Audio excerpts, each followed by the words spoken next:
الحمدللہ وحدہ والصلاة والسلام علی من لا نبی بعدہ اما بعد فاعوذ باللہ من الشیطان الرجیم بسم اللہ الرحمن الرحیم۔ حضرت علی رضی اللہ تعالی عنہ روایت فرماتے ہیں کہ آقا کریم علیہ السلام نے ارشاد فرمایا کہ جب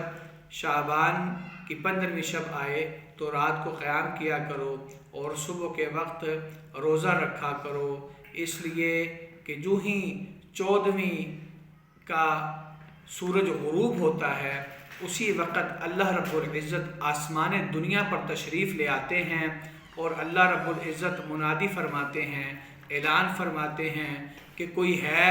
جو مجھ سے مغفرت طلب کرے، مجھ سے استغفار کرے، توبہ کرے اور میں اسے معاف کر دوں، اور کوئی ہے جو مجھ سے رزق کو طلب کرے اور میں اس کے رزق کو کشادہ کر دوں، اور کوئی ہے جو مجھ سے مصیبتوں سے پناہ مانگے اور میں اس کی مصیبتوں کو دور فرما دوں۔ اور پھر اللہ پاک فرماتے ہیں کوئی